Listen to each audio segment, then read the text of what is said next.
Bismillahirrahmanirrahim.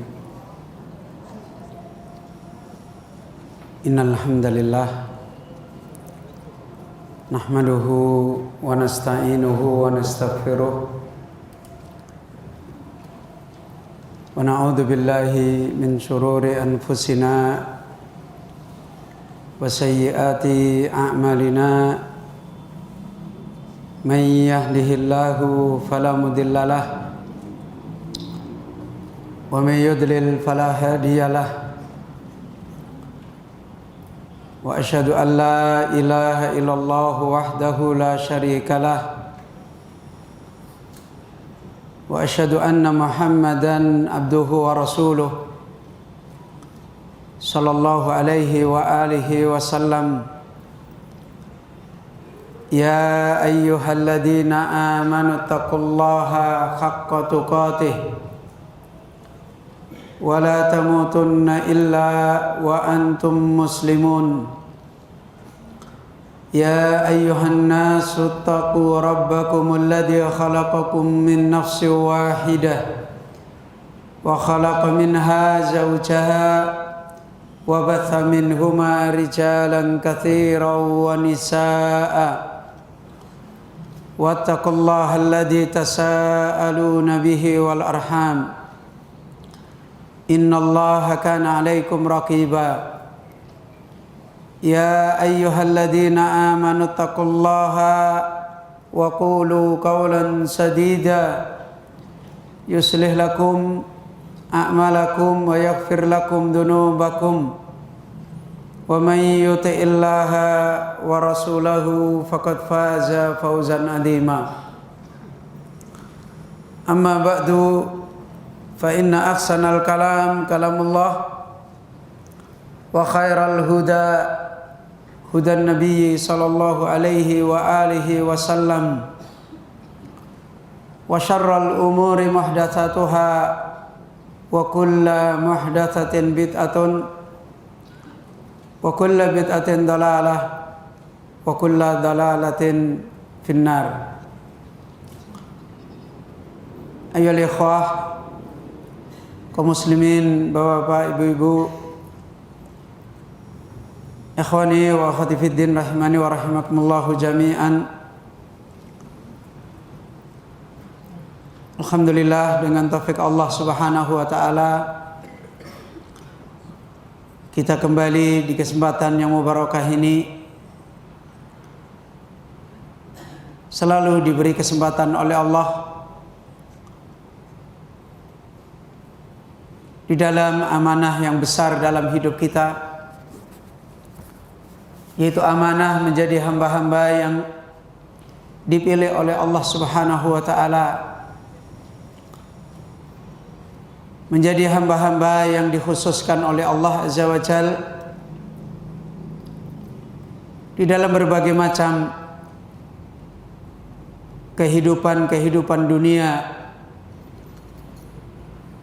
yang kehidupan dunia ini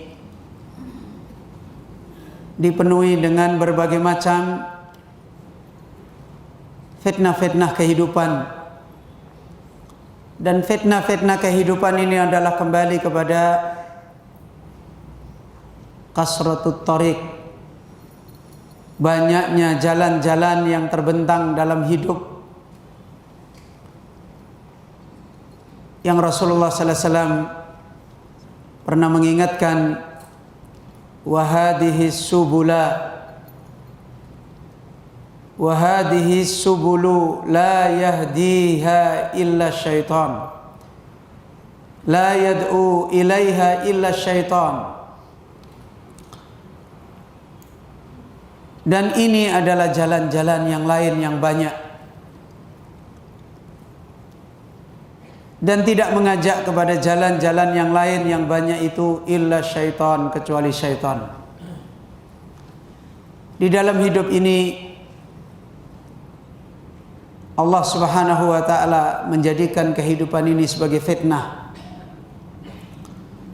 Fitnah untuk memisahkan mana orang yang berbahagia dan mana orang yang sengsara.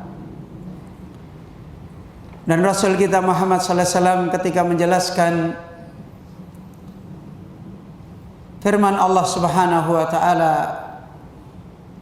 "Wala tattabi'us subula fatafarraqa bikum an sabilih." Janganlah kalian mengikuti as-subul. Janganlah kita semuanya di dalam hidup ini mengikuti berbagai macam jalan-jalan. Beliau sallallahu alaihi wasallam ketika menjelaskan tentang jalan-jalan ini, la yad'u ilaiha illa syaitan. Tidak ada di dalam jalan-jalan tersebut kecuali syaitan selalu mengajak manusia kepada jalan tersebut. Dan ini adalah hakikat urusan besar di dalam hidup. Urusan yang sejak awal makhluk ini didatangkan di dunia untuk mengadu nasib, untuk mempertaruhkan kehidupannya, apakah dia menjadi orang berbahagia atau menjadi orang yang sengsara. Dan ini dikembalikan kepada jalan yang mana yang dia tekuni di dalam hidup ini. Kabar yang disampaikan oleh Rasulullah sallallahu alaihi wasallam tadi, mayoritas jalan-jalan yang ada di dalam hidup adalah asyaiton yad'u ilaiha. Adalah jalan di mana tempatnya syaitan memanggil manusia kepada jalan tersebut. Bahkan Rasulullah SAW menasihatkan, inna syaitana qa'ada libni Adam fi kulli tariqihi. Sesungguhnya syaitan selalu duduk menyongsong setiap anak Adam. Setiap anak Adam dimanapun dia berada akan disambut oleh syaitan. Qa'ada libni Adam fi kulli tariqihi. Disambut oleh syaitan di setiap jalannya anak Adam. Dari sana kita memahami kenapa kita disyariatkan berta'awud. Kenapa kita dituntunkan untuk berlindung dari syaitan. Sampai pun ketika kita salat, kita membaca ta'awud. Sampai pun ketika seorang suami istri berkumpul sebagai suami istri, diperintahkan oleh Allah ta'awud. Karena seluruh hidup ini dipenuhi dengan jalan-jalan syaitan. Hatta di dalam ibadah-ibadah kita. Hatta di dalam niat-niat baik kita. Kaum muslimin, Bapak Ibu yang dirahmati oleh Allah. Dan inilah sebenarnya kehidupan besar yang hari-hari manusia harus waspada. Hari-hari manusia harus tarabbus, mengintai hidup, mengawasi hidup. Tidak ada lain apakah dia termasuk orang yang ditolong oleh Allah, diselamatkan dari jalan syaitan, atau dia adalah orang yang terjatuh di dalam jalannya syaitan. Ketika kita ditolong, diberi taufik oleh Allah Azza wa Jalla, terus menerus diberi kesempatan oleh Allah, dipilihkan oleh Allah untuk tolong menolong agar kita tidak terjatuh di dalam jalan-jalannya syaitan tersebut, maka mestinya hamba ini menyadari besar tentang besarnya nikmat, tentang besarnya urusan hidup dia. Sebagaimana kesadaran yang pernah dialami oleh orang-orang beriman, oleh orang-orang beriman yang iman-iman mereka benar. Mereka punya kesadaran yang tinggi tentang kehidupan mereka, tentang jalan hidup mereka, tentang di mana dia menempuh jalannya, apakah dia masih istiqamah ataukah dia sudah berubah, apakah sebab-sebab jalan kebaikan itu masih diberikan oleh Allah Subhanahu wa taala, ataukah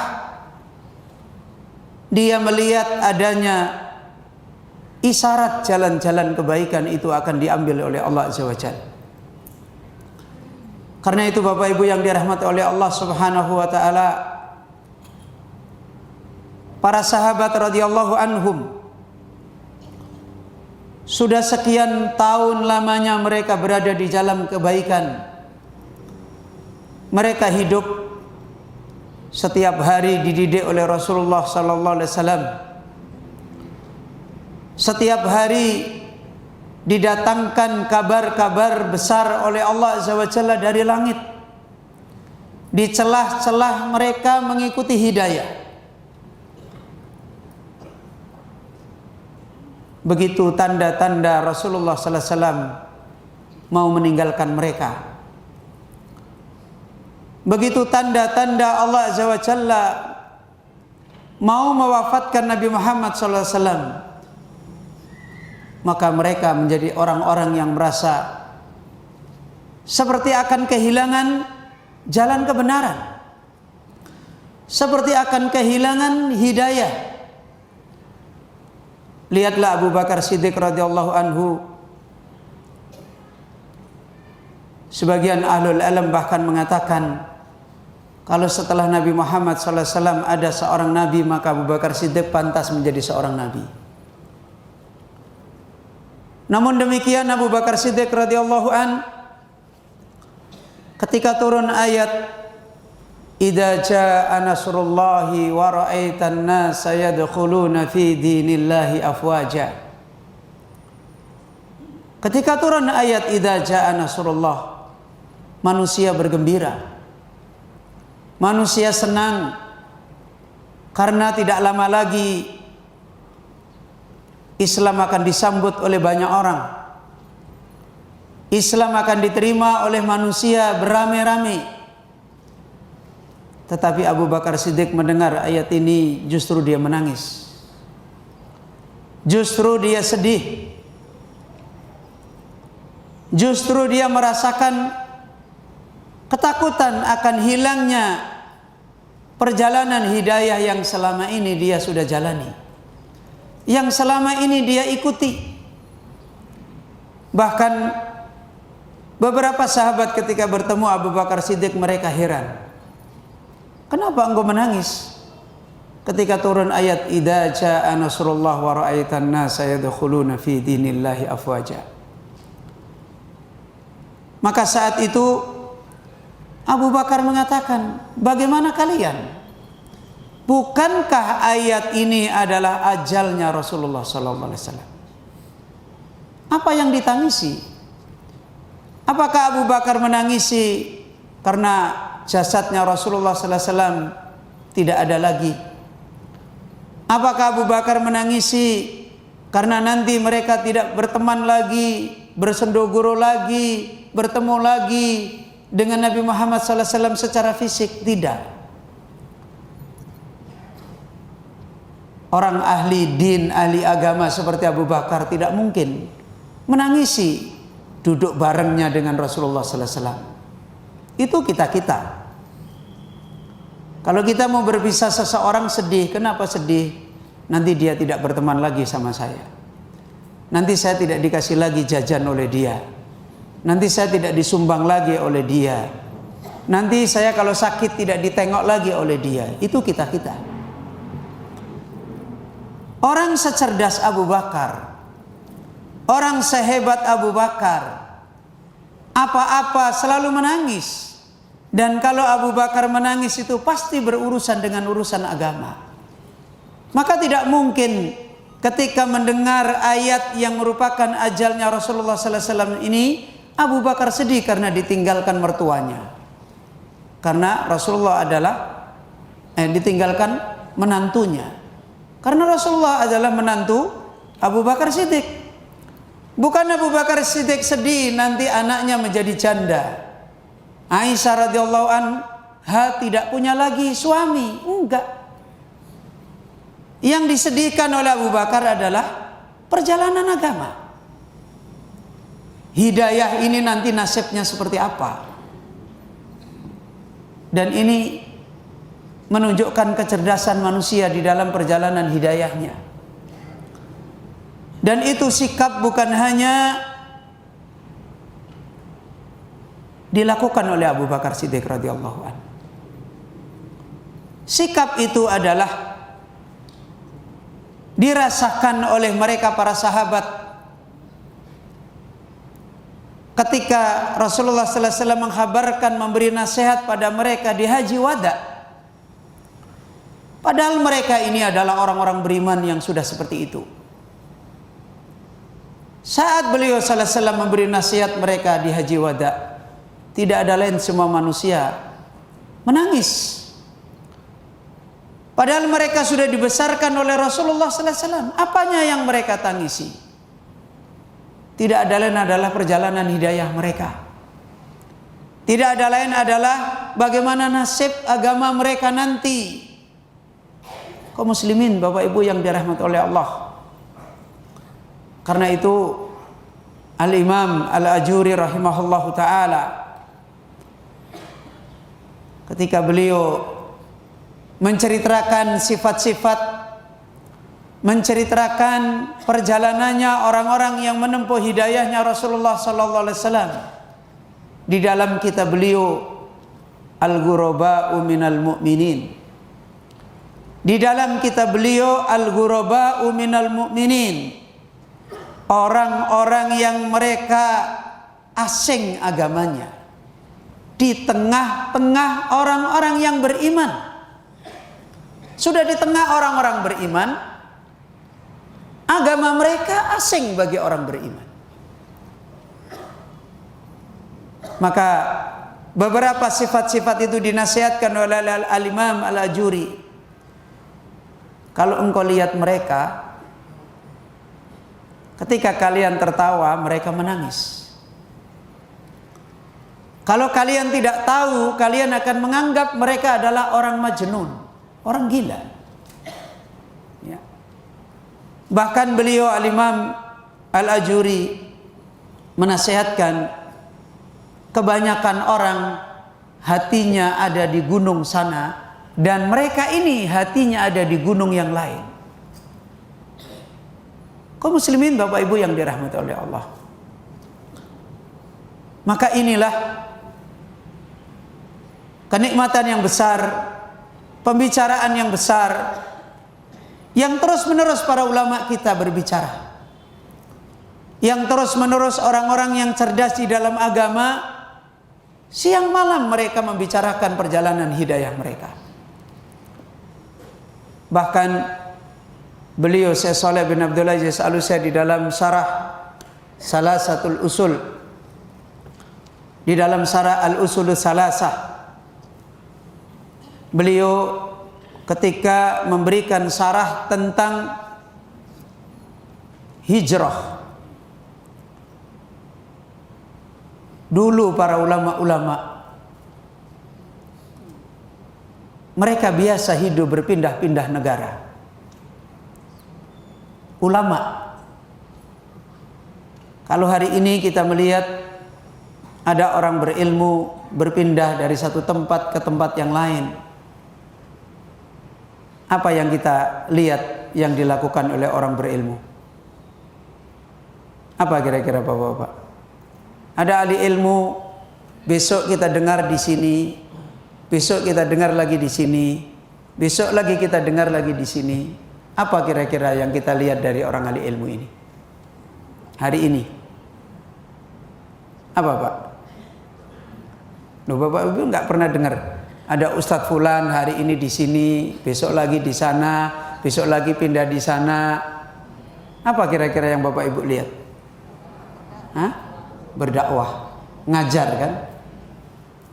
Kata beliau Syekh Shalih bin Abdul Aziz, dulu para ulama biasa berpindah-pindah negara. Kenapa? Menyelamatkan agamanya. Beda jauh kan Pak?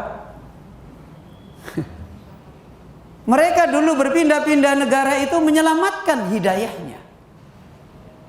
Beberapa ulama ketika di negeri Irak, Mu'tazilah berkuasa, orang-orang ahli akal berkuasa, sebagian ulama Ahlussunnah pergi ke negara yang sunnah selamat.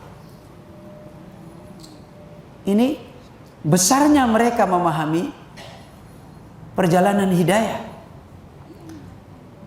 Berbeda sekali dengan kita-kita sekarang, ya. Dengan orang berilmu sekarang. Kita berpindah kemana-mana, ya ini masih lumayan mungkin berpindah ngajar. Kadang-kala berpindah kenapa? Berpindah kemana-mana hanya untuk mencari dunia. Fa inna lillahi wa inna ilaihi raji'un. Maka kaum muslimin Bapak Ibu, inilah hakikat terus-menerus keislaman, nikmat Islam yang Allah berikan pada seorang hamba. Terus-menerus mereka ini berada di tempat. Terus-menerus mereka ini tidak menjadi umat yang aziz, umat yang mulia. Tidak terus-menerus agamanya ini bertambah hari, bertambah merubah dia. Tidak menjadikan dia cerdas di dalam agamanya. Tidak ada lain adalah karena masalah al-hidayah fil Islam. Masalah hidayah di dalam Islam hari ini adalah masalah yang kabur. Lihatlah kebanyakan orang hari ini. Kalau seandainya kita mendapati seseorang hari ini menekuni hidayah di atas sunnah, di atas kebenaran, apakah itu kita cari sejak kecil? Apakah itu adalah kesibukan kita sejak kita punya amanah hidayah? Seringkali kita baru mencoba mengurusi hidayah saat-saat ada masalah. Ya kan begitu?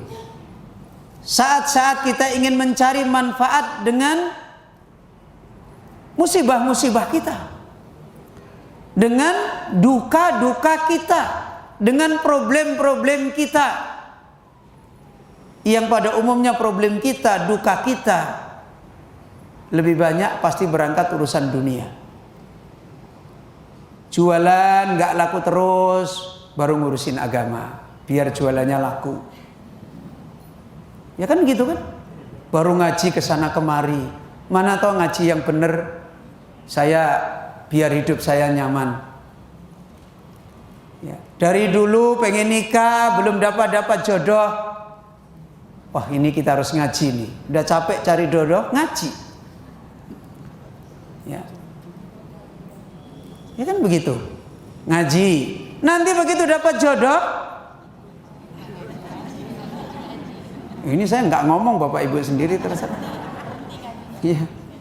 Begitu nanti usahanya baik lagi, anaknya yang tadinya sakit-sakitan sehat, masih ngaji, sudah sibuk, anaknya diajak piknik. Ya. Coba lihat hari ini persoalan-persoalan. Mana ada orang hari-harinya menangisi agamanya. Dan inilah bencana hidayah. Ya. Dan ini persoalan wujubid dukhul fil Islam. Orang ketika sudah mendapatkan nikmat Islam, selesai. Seakan-akan urusan besar sudah selesai. Padahal persoalan yang paling besar adalah bagaimana dengan nikmat Islam ini kita mendapatkan jawaban dari Allah Rabbul Alamin. Sebagaimana ayat yang sudah beberapa kali kita sampaikan, Allah berfirman di dalam surat Al-Hujurat di akhir-akhir ayat, ketika orang-orang Arab mereka masuk Islam, Allah menyebutkan keislaman mereka. Qalatil a'rabu amanna. Orang-orang Arab ketika mereka masuk Islam, Mereka berkata, amanna, kami beriman. Kan begitu. Kemudian Allah berkata kepada Rasulullah sallallahu alaihi wasallam, "Qul lan tu'minu." Katakanlah wahai Muhammad sallallahu alaihi wasallam kepada mereka, sekali-kali kalian itu tidak beriman. Walakin qulu aslamna, akan tetapi katakanlah aslamna, kami ini baru Islam, baru Muslim. Walamma yadkhulul imanu fi qulubikum, karena iman belum masuk di dalam hati kalian. Karena iman Islam yang sesungguhnya, di mana hati kita adalah hatinya orang-orang yang dicintai oleh Allah, hati kita adalah menjadi hati hamba yang dilihat oleh Allah, itu belum masuk. Maka tidak ada perjuangan yang besar setelah perjuangan kita diberi kemudahan oleh Allah di dalam Islam, kecuali membangun hidayah ketika kita dukhul fil Islam. Ketika kita ini masuk di dalam Islam, tugas-tugas hidayah sangat banyak. Sebagaimana di kajian hari Ahad yang lalu kita sampaikan, tugas hidayah untuk masuk Islam itu tidak banyak. Berbeda dengan tugas hidayah setelah kita Muslim. Kita telah sampaikan di beberapa pengajian yang lalu, ada orang hanya karena melihat wanita berjilbab kemudian masuk Islam. Ada enggak? Gampang kan? Tugas hidayah untuk masuk Islam itu enggak susah. Ya.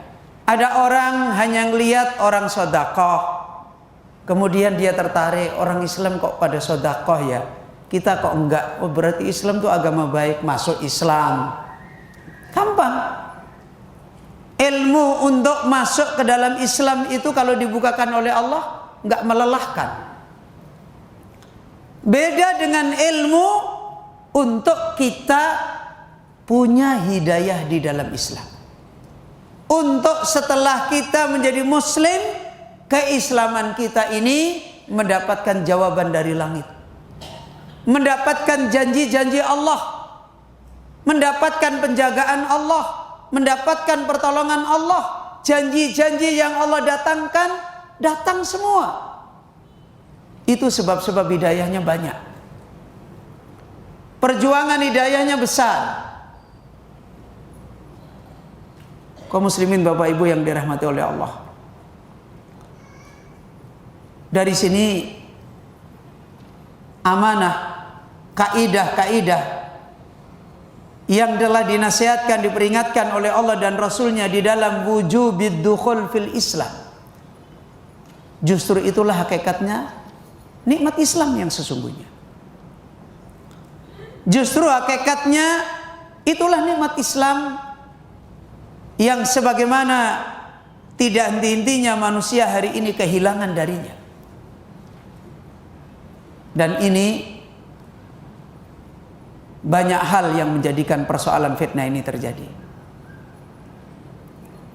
Kesimpulannya adalah kembali kepada kasratul fitan wa duhurul jahl. Syiar yang ada pada kehidupan adalah menyebarnya fitnah, yang dinasihatkan oleh Al-Imam Ibnu Mas'ud radhiyallahu an, anak kecil yang lahir hidup dengan virus ini tidak pernah berhenti sampai dia jadi pemuda. Begitu juga generasi muda tumbuh berada di dalam virus fitnah ini sampai rambutnya putih semua dan meninggal dunia. Al-Imam Ibnu Mas'ud radhiyallahu anhu ketika ditanya, "Wa mata dzalika ya Aba Abdurrahman?" Itu kapan terjadi? Manusia syiar hidupnya adalah fitnah, tidak peduli. Dari sejak anak kecil lahir, bayi sudah terkena virus fitnah. Terus tidak pernah berhenti. Sampai kemudian dewasa, sampai kemudian dia tua, sampai dia meninggal dunia. Naudzubillah min dzalik. Tu'radul fitan ka'ardil khasir. Karena fitnah itu terus ditimpakan, didatangkan. Dan ini adalah kehidupan syiar-syiar fitnah di zaman akhir. Sebagaimana Nabi sallallahu alaihi wasallam menyebutkan, min asratis sa'ah, tanda kiamat adalah duhurul jahl, kasratul fitan, banyaknya fitnah dan merajalelanya kebodohan. Kebodohan yang dimaksudkan adalah kebodohan mereka, hati mereka, akal mereka, kehidupan mereka, bahkan jahiliyah yang dulu sudah ditinggalkan manusia jauh-jauh, kembali subur, kembali menjadi kehidupannya manusia pada umumnya. Dan inilah yang menjadikan umat ini tambah jauh di dalam urusan hidayah. Maka kaum muslimin, Bapak Ibu yang dirahmati oleh Allah, sebagaimana pada kajian yang lalu kita sebutkan, apa yang dinasihatkan oleh Syekh Muhammad bin Jamil Zainu di dalam kitab beliau Al-Wasithah Bainal Haq, taklik beliau terhadap kitabnya Syekhul Islam Ibnu Taimiyah Al-Wasithah Bainal Haqqi wal Khalq, kitab yang menerangkan usulnya hidayah, yaitu beriman perantara yang menjadi perantara antara manusia dengan Allah. Siapa itu? Lupa? Sudah kita jelaskan pada kajian yang lalu.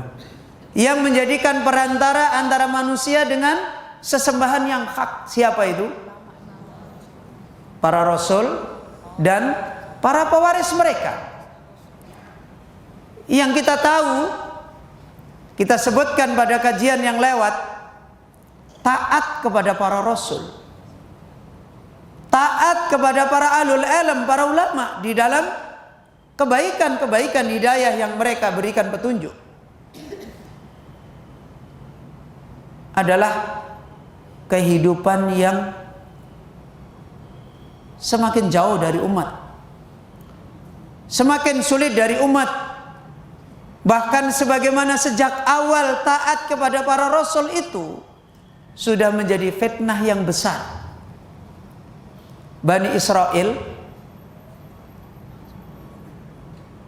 ketika tidak ada rasul, menunggu rasul enggak? Menunggu.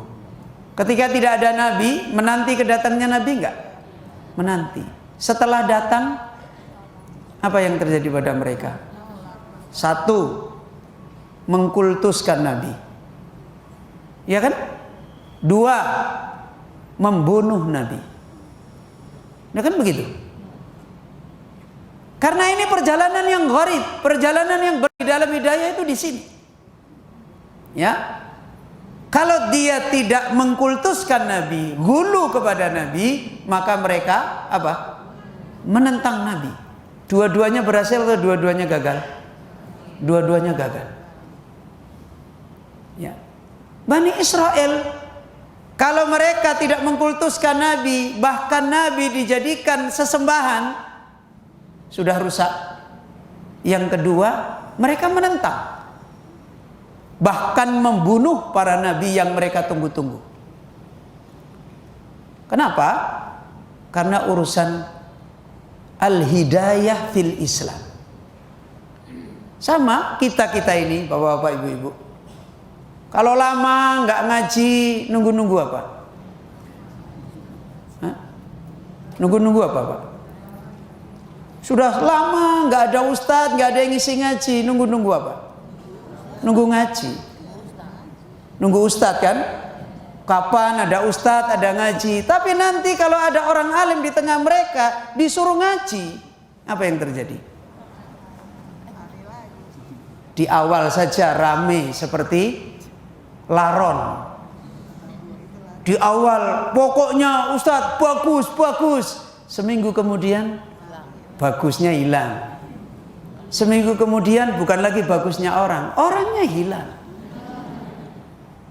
Nanti ustadznya pergi, menyesal lagi. Ini penyakitnya. Karena kalau sudah ada ustadz, ada nabi, ada rasul, ada orang alim, kelihatan luka-lukanya, kelihatan borok-boroknya, kelihatan bertentangan dengan seleranya. Kok ternyata ada ustadz nggak enak ya? Ternyata ada seorang nabi itu nggak enak. Ini nggak boleh, harus begini. Ini nggak boleh, harus begini. Ini harus begini, harus begini. Kikrik banget sih. Kalau orang Jawa kan bilang begitu. Ya. Dulunya kita aja nggak disalah-salahin, malah diberi semangat ngaji. Setelah ngaji disalahin terus. Itu sering. Ya kan begitu. Padahal kita tahu Rasulullah sallallahu alaihi wasallam itu tiap hari nyalain para sahabat itu. Yang dulunya masih bayi, masa bayi disalah-salahin. Kalau bayi ya dihibur-hibur, sayang-sayang, kan begitu. Sudah gede, ya harusnya dibenerin. Tuh kakimu nggak bener tuh, harus begini. Tuh tanganmu nggak bener, harus begini. Nggak bisa pak, ya digigit, dipaksa, gitu kan? Tapi begitu, lama-lama, ya lama-lama apa? Lama-lama seragam. Wah, kita menentang nih, nggak cocok nih sama ustadz ini. Ustadznya kita pecat aja. Itu manusia.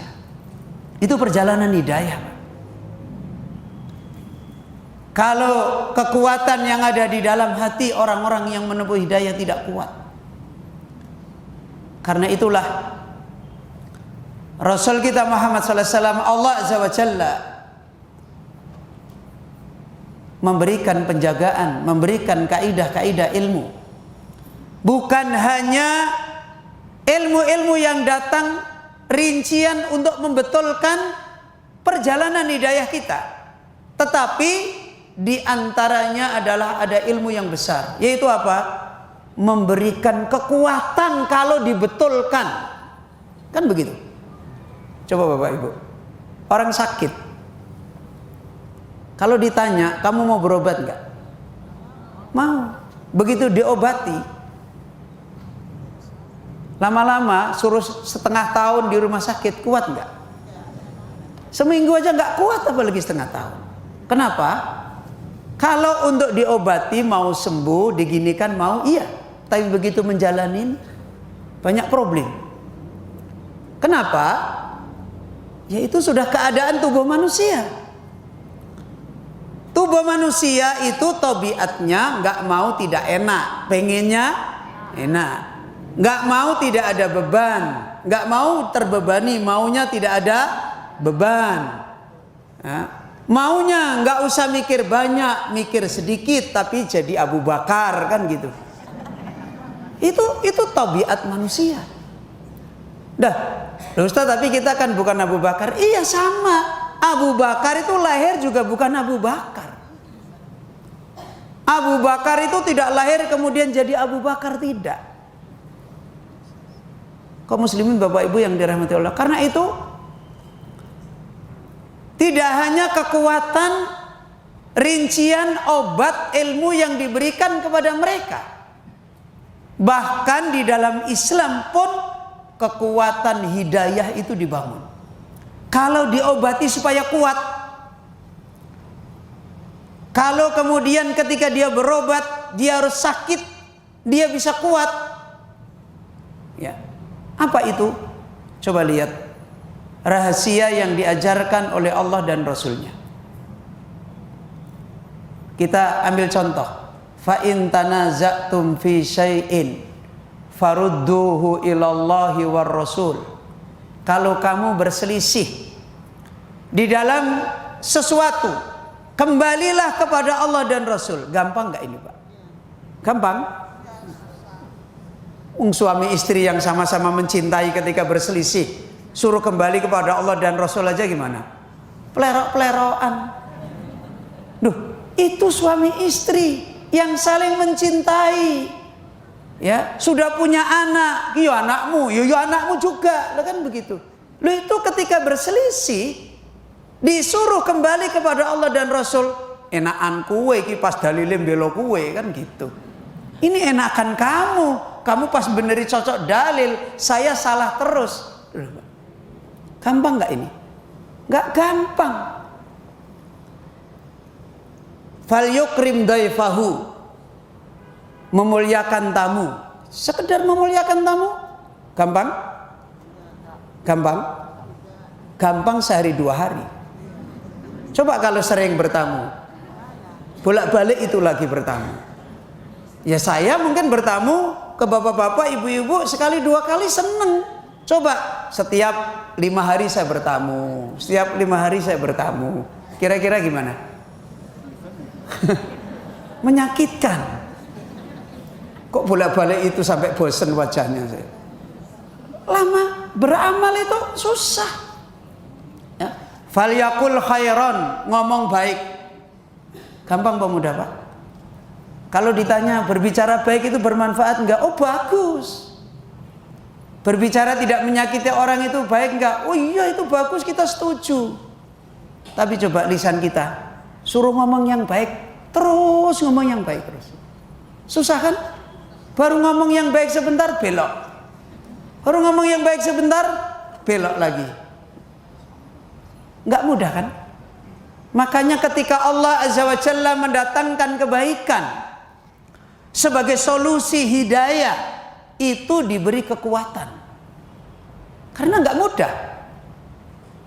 Diberi ilmu untuk menerima ini. Ada ilmu besar yang dipakai menerima kaidah-kaidah ini. Mengikuti Rasulullah. Siapa sih yang tidak memahami kalau Rasulullah itu orang mulia? Kalau kita dikasih tahu, mau nggak Bapak Ibu meneladani Rasul? Semua bengok, mau kan begitu. Tapi tiba waktunya harus mencontoh Rasul. Kita ini kan umat akhir. Nggak mudah kan Bapak Ibu? Dari mana supaya diberi kekuatan oleh Allah? Dari mana supaya diberi kemudahan oleh Allah? Lihat ayat-ayat hadis yang tadi saya bacakan. Fa in tanaza'tum, apa tadi? Farudduhu ilallah war rasul. Terakhir Rasulullah sallallahu alaihi wasallam mengatakan, in kuntum tu'minuna billahi wal yaumil akhir. Apa itu? Hah? Apa ya? Kalau kalian itu orang yang beriman pada Allah dan hari akhir. Loh. Ini kekuatannya. Kalau berimannya pada hari Allah dan hari akhir lemah, bisa nggak? Nggak bisa. Diobati nggak bisa. Contoh lagi, laqad kana fi Rasulillahi uswatun hasanah. Kalian itu punya contoh beragama, yaitu siapa? Rasulullah. Mudah tadi mencontoh Nabi? Enggak mudah. Ada catatan lagi. Ya. In kuntum tu'minuna billahi wal yaumil akhir, man kana yarjullaha wal yaumil akhir. Siapa yang berharap kepada Allah dan hari akhir, maka dia akan bisa. Begitu juga tadi berbicara yang baik. Man kana yu'minu billahi wal yaumil akhir falyaqul khairan. Man kana yu'minu billahi wal yaumil akhir falyukrim daifahu. Man kana yu'minu billahi wal yaumil akhir falyukrim jarahu. Di mana kekuatannya? Di mana tadi? Kalau imannya hebat. Kalau berimannya kepada Allah kuat, berimannya kepada Rasulullah sallallahu alaihi wasallam kuat, berimannya kepada hari akhirat kuat, akan bisa dia diobati. Dan ini perjalanan hidayah. Para sahabat Kekuatan mereka adalah di sini. Coba lihat kalimat mereka ketika para sahabat menghadapi perang Khandaq, atau perang yang dimana kaum muslimin dikepung oleh musuh dan membangun parit. Kehidupan yang mencekam. Sekarang kita tahu bagaimana para sahabat menggali parit yang kedalamannya berapa meter itu? Dalam sekali. Dan itu mengelilingi kota Madinah dalam keadaan paceklik, panas terik. Bapak Ibu kuat? Orang kita baru ngaji sebentar, ada ustadz ngaji ke sana, saya bisa online. Ya, coba gitu. Ini mereka gali. Apa kekuatan mereka? Ketika mereka mencangkul menggali parit, kalimat yang keluar pada lisan mereka, Allahumma la ais illa aisul akhirah. Wahai Allah, nggak ada hidup kecuali hidup akhirat. Loh, kekuatannya di sini. Diperintah oleh Rasulullah mencangkul membuat parit seperti itu, kekuatannya ada di sini. Allahumma la ais illa aisul akhirah. Ya Allah, nggak ada hidup kecuali hidup akhirat. Ini kaum muslimin. Ya. Kekuatan-kekuatan mereka adalah seperti ini. Sebagaimana dalam riwayat juga, mereka sering kali duduk bersama Rasulullah sallallahu alaihi wasallam ngaji tentang akhirat, ngaji tentang iman, dan mereka kemudian mengatakan ka'annaha ra'yal ain. Ketika Nabi sallallahu alaihi wasallam memerintahkan, mengajari, mengingatkan tentang akhirat, tentang bertemu dengan Allah, itu seperti ada di depan mata saya. Itu kuat, ya. Karena diberi kekuatan ini, sebagian sahabat mengatakan, setelah itu kami menjadi tidak selera lagi dengan istri. Kami menjadi tidak selera lagi dengan dunia. Kami tidak menjadi lagi senang dengan anak-anak kami. Dan inilah kekuatan hidayah. Ini kaum muslimin Bapak Ibu. Karena itu beliau Syekh Muhammad bin Jamil Zainu menjelaskan, wa hadzal bala'u qadimun wa daurul muslikhina fihi syaqqun khatirun. Qala Umar bin al-Aziz radhiyallahu anhu, innana nu'aliju amran la yu'inu alaihi illallahu ta'ala qad fana fihil kabiru wa syabas saghiru wa hajaral a'rabiyyu yakhsabunahu dinan walaysa indallahi bidinin. Masya Allah. Kalau kita mendengar kalimatnya Umar bin Abdul Aziz ini, terus kita ini ada di mana? Apa kata beliau Syekh Jamil Zainu?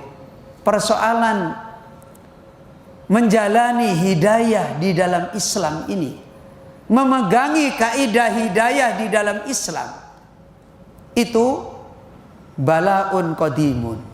Apa bala? Bala ujian, musibah besar, qadim. Apa?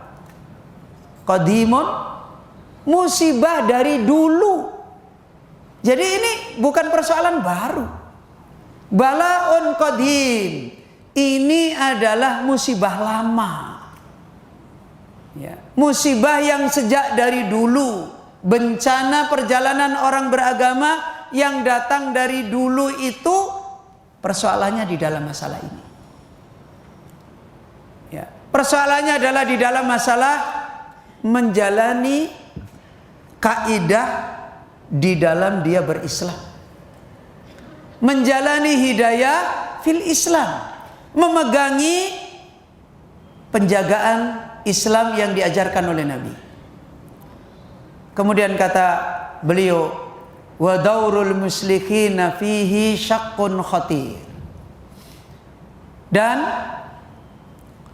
perannya orang-orang yang berbuat baik di dalam persoalan ini adalah syaqqun khatir, kehancuran yang berbahaya. Kebanyakan orang, kebanyakan para dai, kebanyakan para orang alim, jatuhnya mereka ketika mereka memperbaiki manusia di dalam masalah ini. Kalau manggil manusia di dalam jalan hidayah gampang. Coba lihat Bapak Ibu, di zamannya Imam Ahmad hidup, para ulama sampai menyembunyikan akidah mereka. Tahu Bapak Ibu, kalau orang Syiah namanya taqiyah, ya kan? Loh, pada waktu itu rajanya Muslim nggak? Muslim. Rajanya Bani Abbasiyah waktu itu adalah Muslim. Dan orang-orang yang membuat fitnah perjalanan hidayah, dohirnya Muslim nggak? Muslim. Ahlul bidah itu dohirnya Muslim. Mu'tazilah itu oleh Ahlus Sunnah dihukumi masih Muslim nggak? Masih. Tetapi dia menyebarkan ajaran yang menyelisihi hidayah Islam. Dan ajaran ini kemudian diterima oleh raja. Itu lebih besar lagi. Kenapa? Karena biasanya raja kalau sudah menerima ajaran nyuruh apa? Nyuruh rakyatnya seperti dia. Kan begitu. Dan ini ujian berat. Diuji dengan orang kafir atau diuji orang Islam ini? Orang Islam. Diuji orang kafir itu ringan. Yang berat itu ketika justru diuji oleh orang Islam.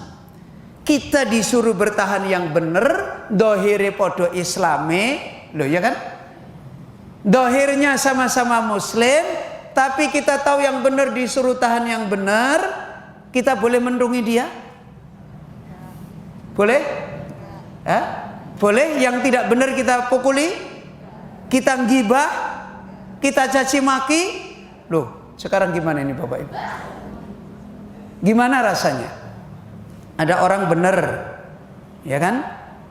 Terus ini yang nggak benar musuhi dia, tapi kita tidak boleh mencela dia, tidak boleh memusuhi dia. Coba Bapak Ibu, gimana rasanya? Kira-kira yang betah berapa orang? Sopo sing betah coba. Makanya jangan heran, dulu Imam Bukhari ketika datang ke Khurasan, ribuan manusia datang. Begitu datang fitnah, tinggal 3 biji. Hah? Oh 3 orang ya.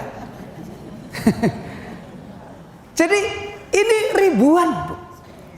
Ujiannya apa? Diuji dengan orang kafir atau sesama orang Islam? Sama orang Islam. Ya. Ini Imam Bukhari. Ujian berat itu di sini. Imam Bukhari dicela, dicaci maki, dituduh ini. Tapi Imam Bukhari boleh menuduh mereka enggak? Enggak boleh. Boleh memusuhi mereka enggak? Enggak boleh. Boleh mendoakan jelek enggak? Enggak boleh. Harus mendoakan baik enggak? Sing betah sopo? Siapa yang kuat? Saya mau nanya, siapa yang kuat? Ya. Makanya disebut oleh beliau, ini adalah balaun qadim, bencana yang besar dari dulu. Musibahnya orang-orang hidayah itu ada di sini. Ya, kalau istilahnya orang Jawa, nek adoh mambu kembang, nek cedak apa? Apa Bapak Ibu? Ini wong Jawa ana lagi. Hah? Napa Bu? Nek adoh mambu kembang, nek cedak.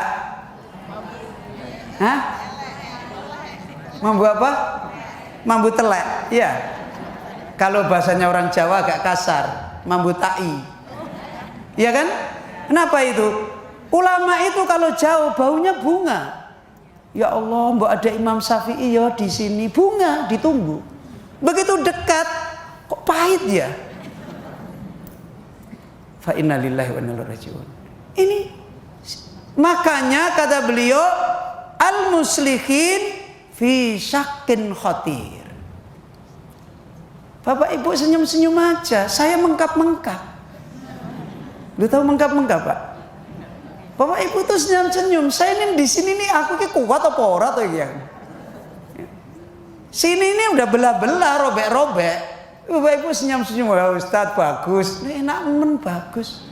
Kita ini di sini ini tiap hari peringisan. Ya. Kalau orang operasi itu nahan-nahan. Ya. Jadi syakun khatir. Kebanyakan orang-orang yang memperbaiki hidayah di dalam Islam itu berantakan. Itu di sini. Ya. Kalau dakwah orang-orang kafir harus balik, oh itu gampang. Kalau ibu-ibu di musim orang kafir, dai di musim orang kafir, banyak yang bela nggak? Banyak. Saiki India kayak gitu, orang sak dunia ribet kok. Ya kan begitu. Tapi coba ada ulama sunnah dimusuhi oleh orang Islam. Ono wong ribut? Ora ono. Muridé dhewe ya ora gelem apa meneh wong liya. Lho iya. Murid yang nanggung-nanggung, tahu nanggung-nanggung, Pak? Tahu enggak? Murid-muridan. Jadi murid yang nanggung-nanggung ngetidir. Tahu ngetidir? Lari. Kemarin Ustadz bagus kita sama-sama, iya. Tapi nanti setelah ada musibah ini ngetidir dia. Paling tinggal 1 biji, 2 biji orang ya. Ya. Jadi saya pernah mencontohkan sedikit Bapak. Dulu di Kendari. Ketika saya rasakan ada fitnah yang seperti ini. Murid-murid saya ini saya panggil. Saya panggil murid-murid saya ini. Masih banyak. Habis saya panggil saya jelaskan. Saya jelaskan, saya terangkan, saya dan fulan itu sama-sama ahlu sunnah. Loh, apa era yang jelas ke? Jadi saya dan fulan ini insya Allah sama-sama ahlu sunnah. Tapi dengan kejadian ini, saya tolong izin dulu tidak ngajar. Kamu belajar sama fulan. Dan nggak apa-apa, kan kamu masih ketemu ahli sunnah. Ini saya ingin contohkan sedikit. Mereka apa? Ustadz jangan begitu, kita masih pengen belajar sama Ustadz gini. Yang membimbing kita dari dulu. Iya, itu hari ini. Kamu masih sensi sama saya. Di depan saya. Tapi besok setelah genderuwo datang belum tentu. Ya saya membahasakan begitu. Saya pergi tinggalkan Kendari, keluar air mata saya. Mereka nangis. Enggak. 5 tahun kemudian sama sekali satu pun tidak ada orang menulis ngomong sama saya, nelpon enggak ada. Tinggal 1 orang. Itu yang saya katakan 1 biji itu. Padahal itu ratusan Pak, Ibu.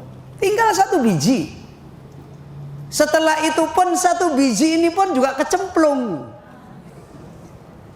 Tapi masih komunikasi sama saya. Gimana kabarnya Ustadz? Ya. Terus suatu ketika saya nulis buku. Nulis buku tentang fitnah saya jelaskan. Habis itu buku itu saya kirimkan. Sama dia saja yang saya kirimkan ini. Ya. Dan saat itu dia lagi siap-siap. Sudah beli sepatu, sudah beli baju loreng. Apa ini kira-kira? Hah? Hah? Apa ini? Sepatu yang tebel itu loh. Hah? Sepatu lar, baju loreng, udah mempersiapkan. Mau kemana kira-kira? Mau ke Ambon waktu itu. Semuanya sudah ikut, tinggal 1 biji ini. Paginya mau berangkat, buku saya malam datang.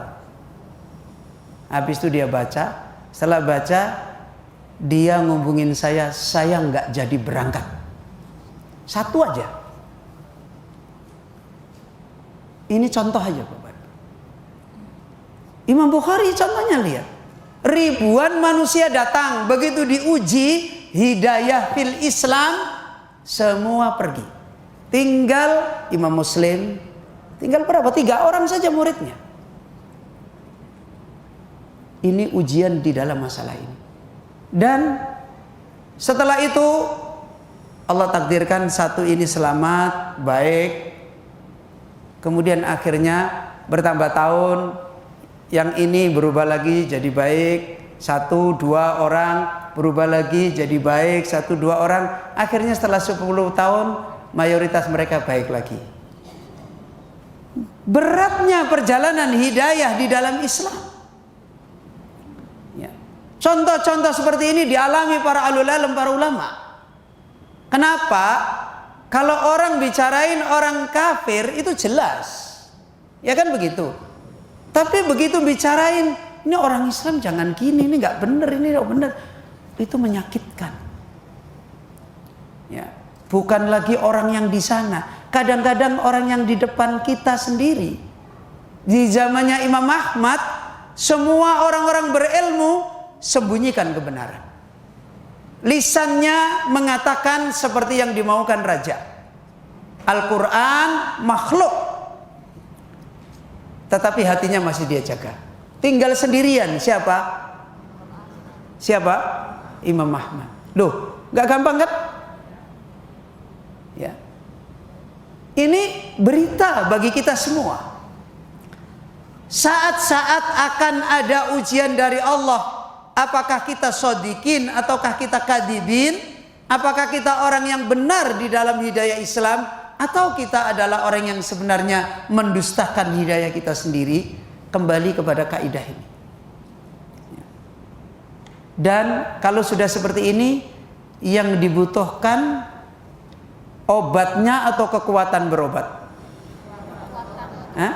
Obatnya atau kekuatan berobat? Kekuatan berobat.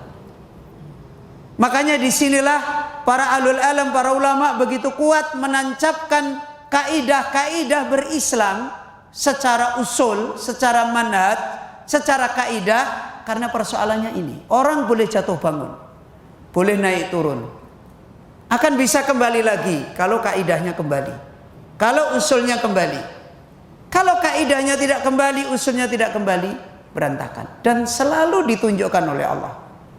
Sebagaimana kita sebutkan, waktu Ibnu Taimiyah rahimahullah ta'ala, siapa yang akhirnya, berapa orang yang akhirnya menemani Ibnu Taimiyah di dalam penjara? Berapa? Hah? Dulu udah kita sebutin. Berapa orang yang menemani Ibnu Taimiyah di dalam penjara? Ibnu Taimiyah di penjara karena orang kafir atau karena fitnah sesama orang Islam? Fitnah sesama orang Islam, bukan karena orang kafir. Dan siapa yang menemani dia? Hah? Siapa? Hah? Ibnul Qayyim.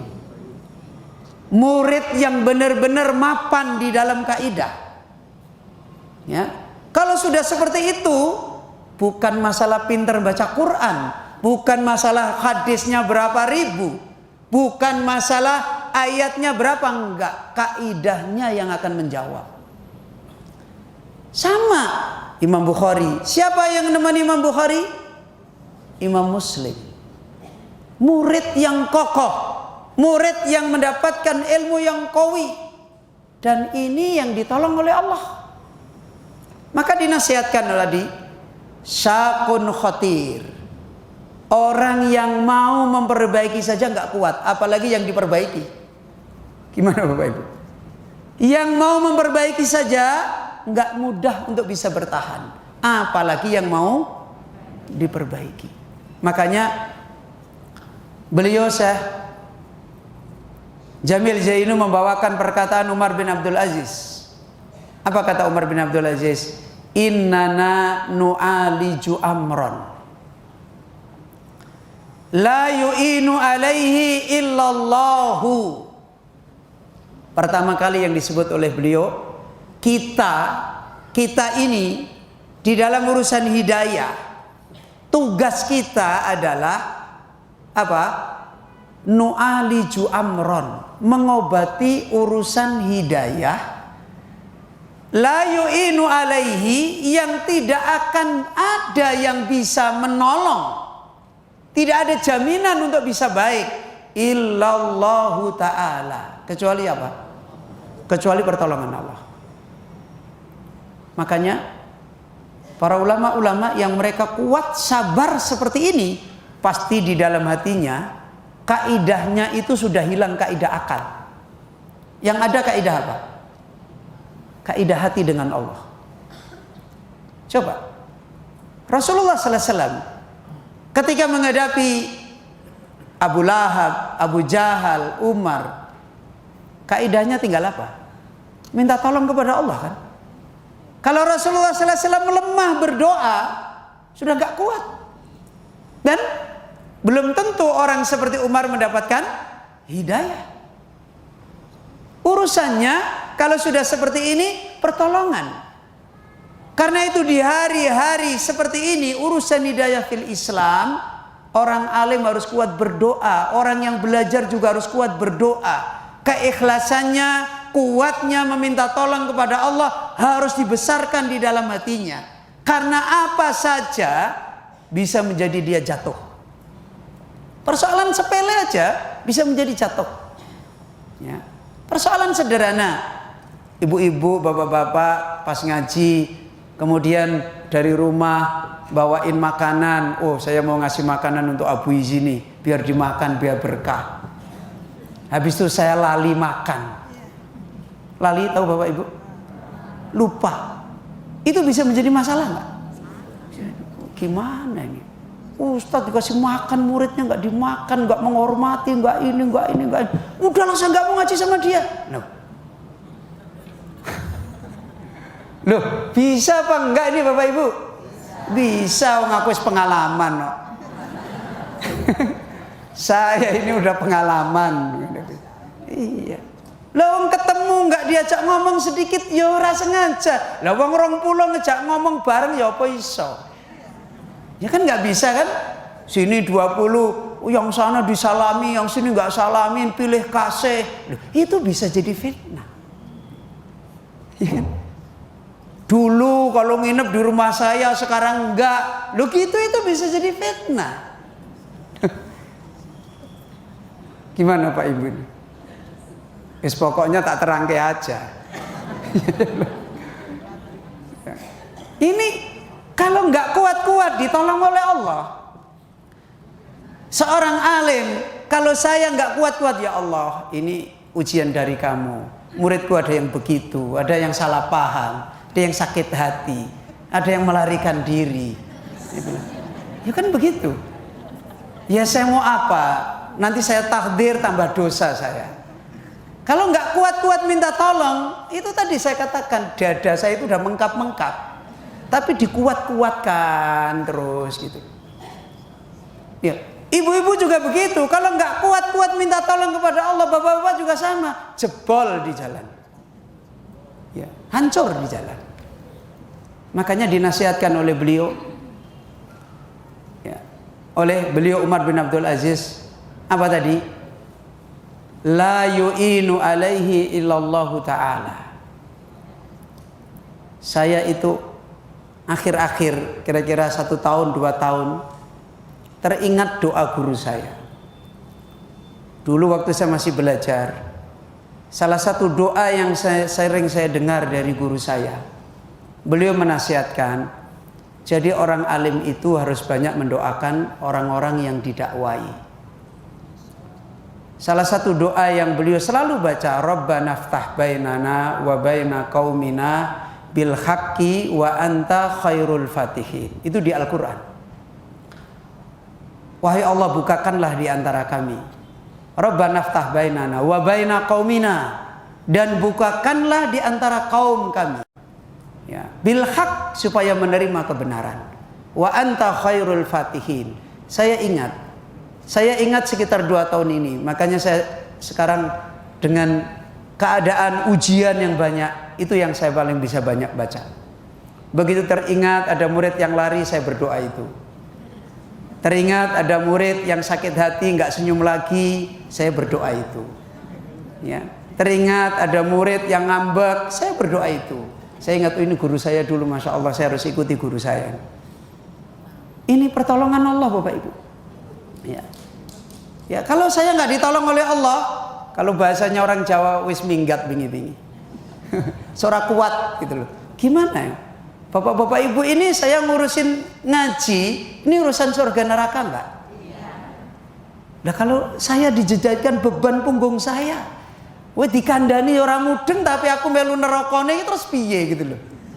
Dinasehati nggak paham-paham, ditunjukkan nggak ngerti, tapi dosanya kok aku melu gitu loh. Ya, itu berat. Memperbaiki jalan hidayah fil Islam itu besar. Ini yang pertama tadi dikatakan oleh siapa? Siapa tadi yang ngomong? Umar bin Abdul Aziz. Kemudian yang kedua kata Umar bin Abdul Aziz, qad fana fihil kabir.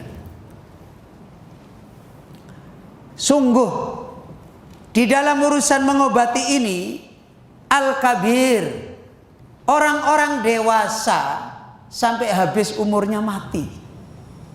Itu memperbaiki ini nggak selesai-selesai.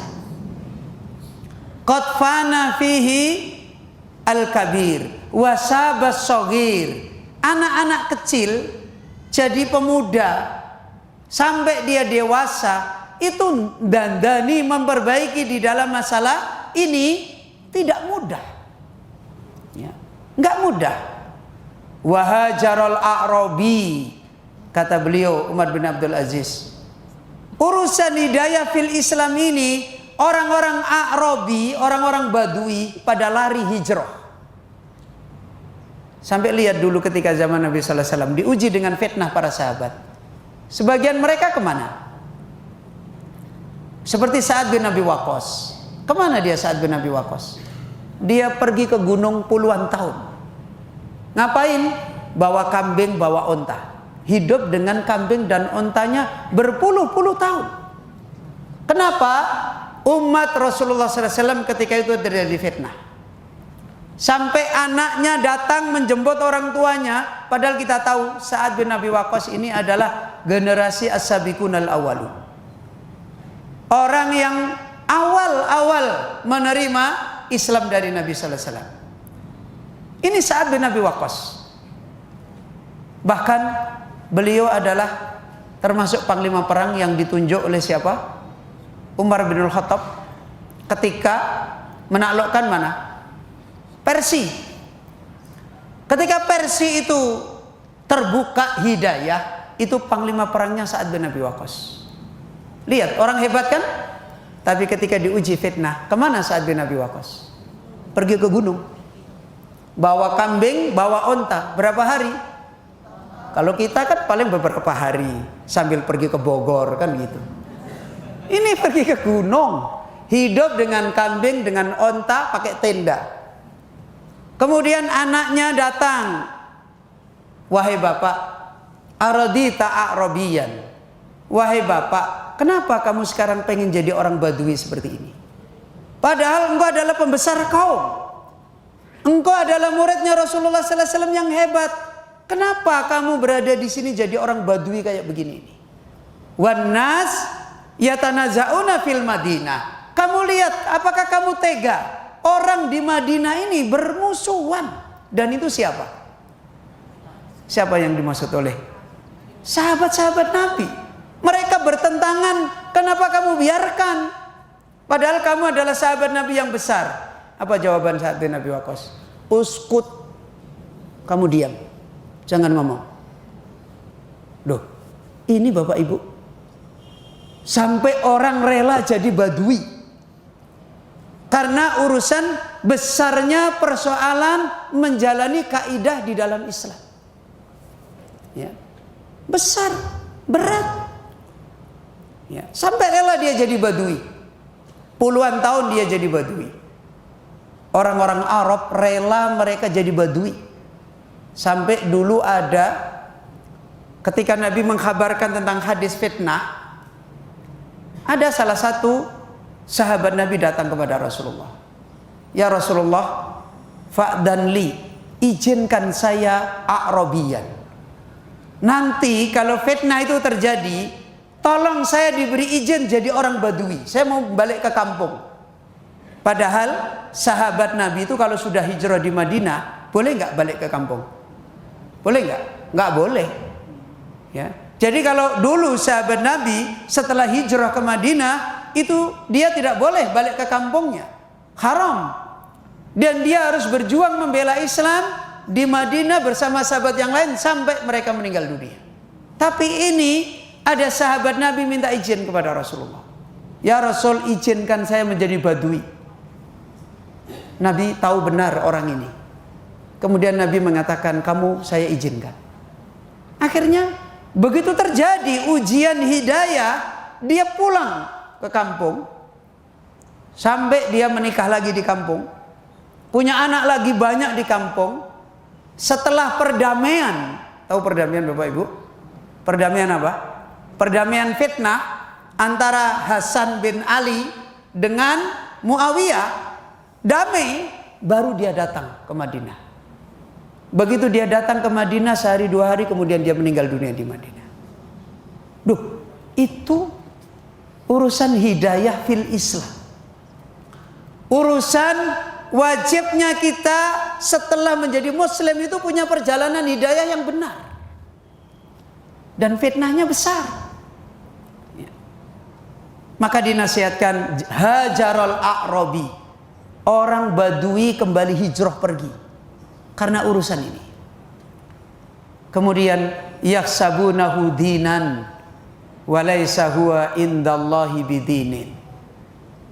Yang seperti itu kebanyakan mereka menyangka itu adalah agama mereka, tetapi di sisi Allah ternyata itu bukan agama.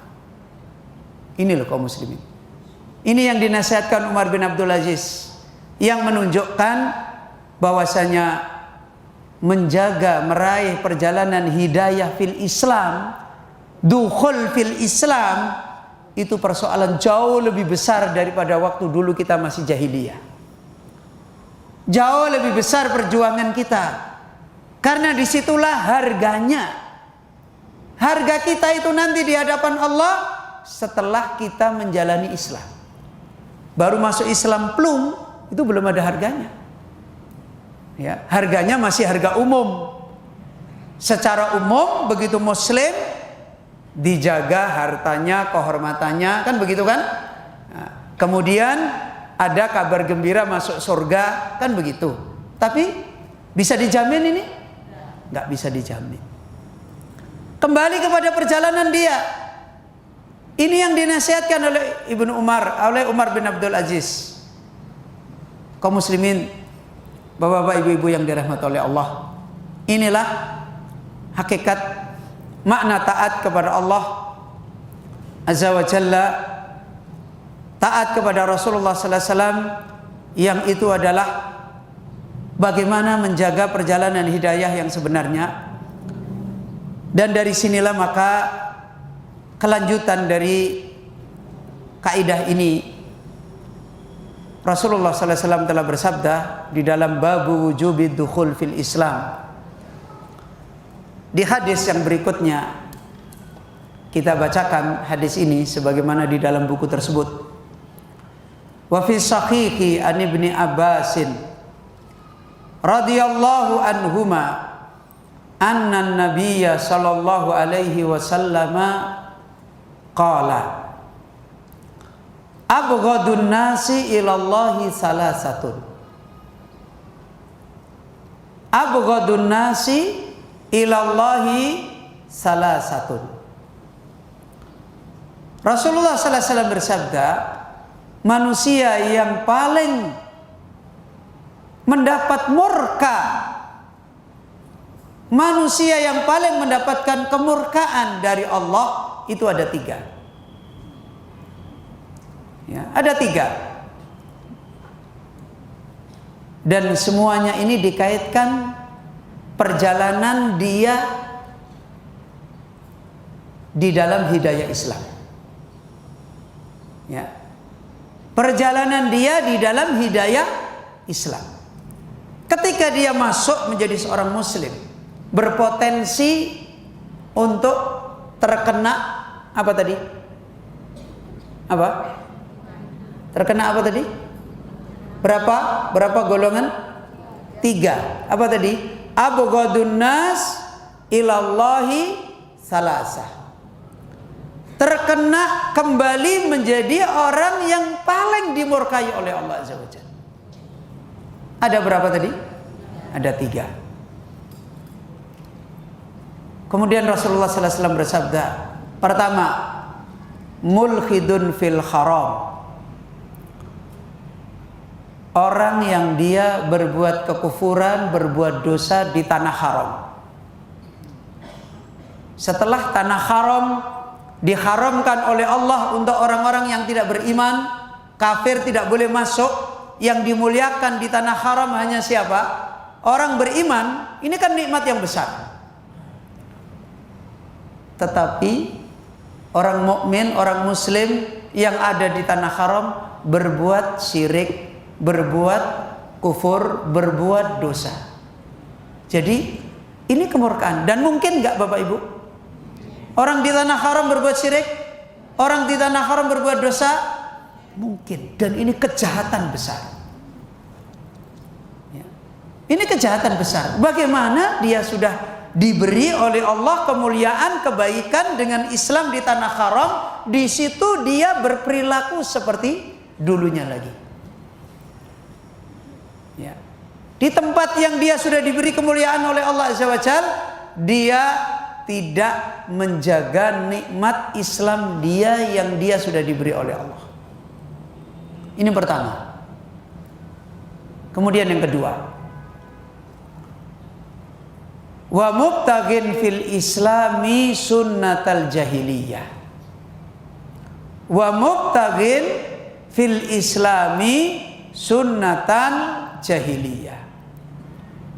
Dan orang yang dia sudah diberi nikmat oleh Allah Islam, diberi nikmat Islam, mubtaghin sunnatal jahiliyah, mencari lagi ajaran-ajaran jahiliyah.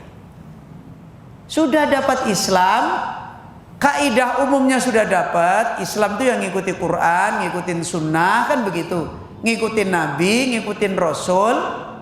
Tetapi dia ngambil lagi ajaran-ajaran yang dia pakai, yang dia pegangi, yang dia jalani, yang itu bertentangan dengan Rasul, bertentangan dengan Allah, bertentangan dengan Islam, dan sebenarnya itu adalah ajaran dulu waktu dia jahiliyah.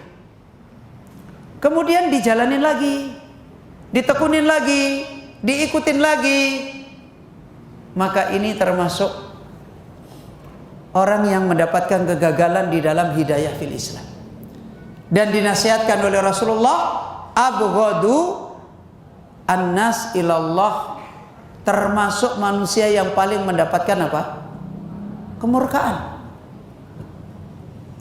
Dan inilah yang tadi disebutkan oleh Umar bin Abdul Aziz. Perjuangan yang tidak mudah. Dan disinilah letak sebenarnya menjaga hidayah Islam. Ya. Karena dulu sudah kita peringatkan, kita nasihatkan dari perkataan Alul Alam. Kalau orang sudah dapat taufik kepada Islam, kemudian dia tidak menjaga kaidah berislam, dia bisa keluar lagi dari Islam nggak? Bisa. Justru di sini membangun hidayah fil Islam itu sebenarnya dalam rangka menjaga hidayah ilal Islam. Yang pertama, yang kedua dalam rangka meraih kemenangan hidayah fil Islam. Paham Bapak Ibu? Saya ulangi lagi. Kalau kita menjaga hidayah kita setelah kita muslim, itu sebenarnya yang kita lakukan pertama untuk menjaga hidayah ketika kita masuk Islam, supaya tidak keluar lagi, ya kan? Yang kedua, supaya hidayah kita di dalam Islam ini diterima oleh Allah, ditolong oleh Allah, dijaga oleh Allah, diselamatkan oleh Allah Azza wa Jal, diberi janji-janji Allah Azza wa Jal. Dengan demikian, kalau kita sudah jadi muslim, masuk Islam, dan kita tidak menjaga kaidah-kaidah di dalam Islam, bencananya kemungkinan ada dua. Apa tadi? Apa tadi? Loh, kalau tadi kemenangannya ada dua. Kalau kita tidak bisa menjaga, kemungkinan bencananya ada dua. Apa tadi? Islam bisa copot lagi. Ya kan begitu. Yang kedua, kalau Islam tidak copot, Islam kita ini bangkrut. Ditolong Allah juga enggak. Jadi sebab kemuliaan juga enggak. Jadi sebab kebahagiaan juga enggak. Jadi sebab keselamatan juga enggak. Jadi mulianya hidup juga enggak. Jadi orang Islam juga hidupnya problem, rendah di hadapan musuh-musuhnya. Ini karena tidak menjaga hidayah di dalam Islam. Karena itu kaum muslim Bapak Ibu yang dirahmati oleh Allah, di sini letak sebenarnya orang mensyukuri nikmat Islam. Bagaimana ketika dia sudah masuk Islam, perjuangan dia yang besar itu ada di sini. Supaya dia tidak copot lagi Islamnya. Yang kedua, supaya Islamnya ini berkah. Supaya Islamnya ini benar-benar menjadi obat, bukan Islam yang menjadi beban. Sebagaimana kebanyakan orang hari ini capek-capek masuk Islam, capek-capek berislam, setelah berislam terbebani dengan Islam. Fa inna lillahi wa inna ilaihi raji'un. Ya. Ini yang kedua yang disebut oleh Rasulullah sallallahu alaihi wasallam. Yang ketiga, wa mutallibu dami mri'in muslimin bi ghairi haqqin liyuhariqa dammahu. Yang kedua, yang ketiga, di antara orang yang paling mendapatkan kemurkaan dari sisi Allah adalah orang yang menghalalkan darahnya orang Islam, kehormatannya orang Islam. Orang Islam tapi menghalalkan darahnya orang Islam. Ya. Orang yang kembali menghalalkan, membolehkan tidak apa-apa terhadap kehormatan saudaranya muslim bi ghairi haq, dengan tanpa ada kebenaran. Untuk apa? Tujuan dia hanya untuk liyuhariqa dammahu, untuk mengalirkan darahnya, untuk menyakiti, untuk membunuh, untuk menumpas, untuk menghilangkan. Karena ada orang yang apa? Darahnya orang Islam ditumpahkan, tetapi ini bukan dibenci oleh Allah. Apa itu? Qisas, ya kan? Hukum apa, jilid, hukum rajam, kan begitu. Itu kan darahnya orang Islam mengalir, kehormatannya halal lagi, tapi bi hujjatil haq. Sekarang kita kembali lihat tiga yang disebutkan oleh Rasulullah sallallahu alaihi wasallam ini. Hari ini apa nasibnya? Banyak terjadi enggak kaum muslimin?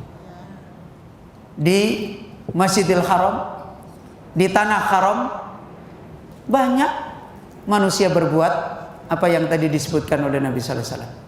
Berbuat kesyirikan, berbuat kekufuran, berbuat dosa, berbuat dolim, berbuat ini. Banyak. Kemudian lagi orang Islam kehidupannya sunnah jahiliyah. Banyak nggak terjadi? Banyak.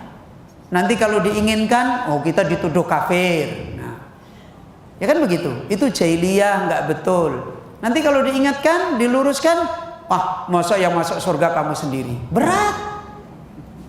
Ya kan? Kita ngingetin yang benar, dibilangin memangnya surga punya kamu sendiri.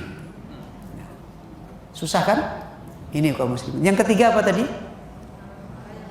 Hari ini banyak nggak gibah orang gampang, nempeleng orang gampang, bunuh orang gampang semua. Dan ini yang menjadikan rusaknya hidayah fil Islam.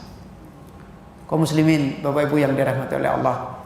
Ini faidah yang kita kembali bawakan untuk menjelaskan ya, wujubud dukhul fil Islam, wajibnya kita masuk menjaga hidayah Islam. Dan semoga ini menjadi peringatan kembali kepada kita semua. Dan kita dengan nikmat Islam ini ditolong oleh Allah. Tidak menjadi orang-orang yang fa inna lillahi wa inna ilaihi raji'un. Tidak mendapatkan kebaikan-kebaikan Islam yang kita tekuni sebagai hidayah yang mulia ini. Kaum muslimin Bapak Ibu yang dirahmati oleh Allah. Kita akhiri majelis kita dan semoga Allah memberi taufik kepada kita semua, dan insyaallah kita lanjutkan pada pertemuan yang akan datang bi'aunillahi azza wajal. Kita akhiri majelis kita. Subhanaka Allahumma bihamdika asyhadu an la ilaha illa anta astaghfiruka wa atubu ilaik.